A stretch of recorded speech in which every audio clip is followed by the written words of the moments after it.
la basilique de l'Annonciation. Donc c'est là où l'archange Gabriel a annoncé à la Vierge qu'elle allait avoir un enfant. Là, cette colonne que vous voyez, c'est un vestige qui reste de cette époque. Tout le reste, bon, ça a été rajouté après, mais cette partie-là existait de ce temps-là. Évidemment, ça n'a plus l'allure d'une grotte. Pour les touristes, tout ça, ça a été entièrement refait. Mais bon, ce qui n'est peut-être pas une bonne chose, mais bon, il reste des parties authentiques. Donc l'intérieur de cette grotte, ça ressemble un peu à ça. Bon, il y a du moderne, et puis là, il y a des parties authentiques qui ont été aussi sculptées, et un petit escalier qui mène par derrière. Paroi de la grotte.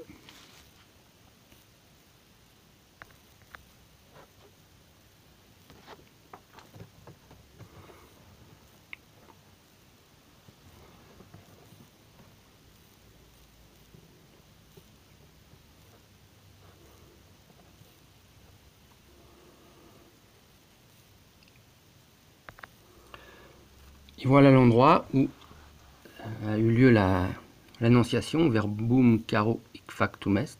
Ici, le verbe s'est fait chair. Voilà.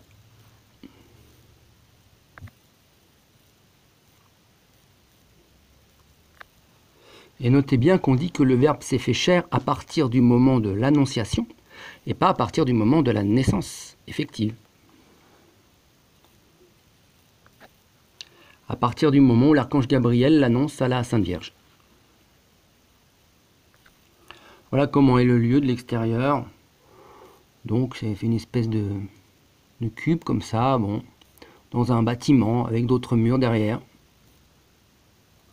La grotte se situe là. On descend comme ça. Tout est fait en couches d'histoire en Terre Sainte. Si on regarde, si on creuse, vous voyez là, bon, bah, il y a l'époque moderne qui se trouve là, c'est ces pierres-là.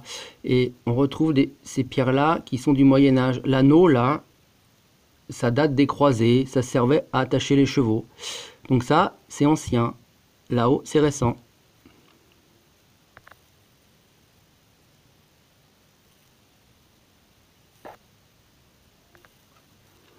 Une représentation de Moïse que j'ai photographiée au Montabor.